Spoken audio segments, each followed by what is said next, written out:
আহসান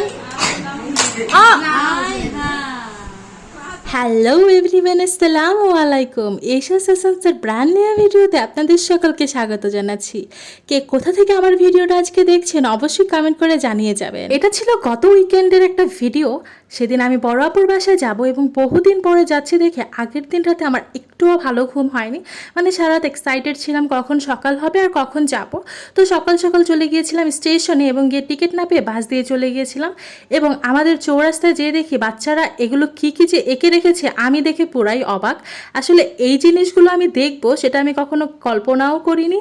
মানে আমি ভেবেছি হয়তো জাস্ট এই আন্দোলন রচিত যে ঘটনাগুলো আছে সেগুলো নিয়ে করেছে, বাট এখানে মুরব্বিটা দেখে আমার খুবই হাসি পেয়েছিল।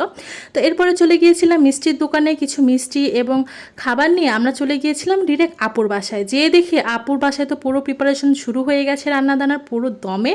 এখানে যেমন হচ্ছে চিকেনগুলো ভেজে নিচ্ছিল, পরে দেখলাম গুঁড়ো মাছ, তারপরে হচ্ছে আরও কিছু আইটেম ছিল সেগুলো রান্না শেষ। এদিকে গরুর মাংসটাও তারা বসিয়ে দিয়েছে।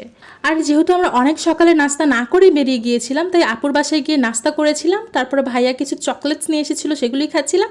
এখানে দেখুন এক ভাই আরেক ভাইকে কত সুন্দর চকলেট খাইয়ে দিয়েছে, মাশাল্লাহ। এদিকে আবার আমাদের পুচকু বুড়ো দেখুন এটা কি পরে সেজে, মানে পুরো বাসাটা তারা দুই ভাই পুরো মাথায় উঠিয়ে রেখেছিল। মানে খুব বেশি এদের জন্যই আসলে এবার বেড়াতে গিয়ে আনন্দ হয়েছে অনেক বেশি। আসলে ছোটো বাচ্চারা থাকলে কিন্তু যে কোনো মহলকে খুব বেশি আনন্দপূর্ণ করে তোলে। তো এখানেও আমি ওর সাথে কিছু দুষ্টুমি ফাইজলামি করছিলাম। ও কিন্তু খুব সুন্দর হচ্ছে মানে চোখ টিভি দিতে পারে। তো এখানে আমি ওকে এটাই বলছিলাম, ভাবিও বলছিল যে তোমার ফুপিকে একটা চোখ টিভি দিয়ে দেখাও তো, বাট ও খুব লজ্জা পাচ্ছিল আমার ক্যামেরা ধরা দেখে, তাই আর ও সেই চোখ টিভি দেয়নি। তো এই তো সারাটা দিন চলে গিয়েছিল এরকম নানান ধরনের ফাইজলামি এবং খাওয়া দাওয়া নিয়ে। আপুদের বাসায় গেলে তো সারাক্ষণই খাওয়া দাওয়ায় থাকি। তো এটা ছিল বিকেলের দিকে, এরকম আবার কিছু ফ্রুটস কেটে দিয়েছিল, মানে আঙুর, কমলা এবং আরও অনেক কিছুই ছিল।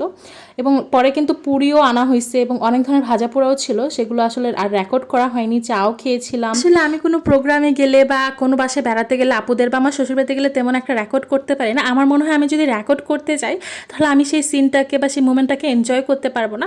তো এখানে আবারও সে তার ভাইয়ের মাথার উপর উঠে নাচছিল। মানে পুরোটো সময় এরা দুই ভাই মিলে আমাদের সবাইকে অনেক বেশি এন্টারটেইন রেখেছে। তো কিছুক্ষণ পরে আবার দুলা ভাই আমাদের জন্য আইসক্রিম নিয়ে এসেছিল অনেকগুলো।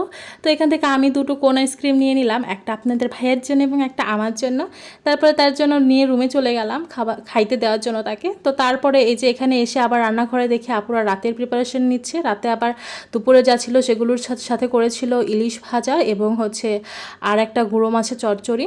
আর এখানে দেখুন এক পাতিলা চা বানিয়ে রেখেছে, কারণ আমরা সারাক্ষণ চা খাই। তো এটা ছিল পরের দিন সকালের একটা ক্লিপ। তো এখানে আমি আর আপনার ভাই নাস্তা টাস্তা করে এসে রুমে বসে বসে চা এনজয় করছিলাম।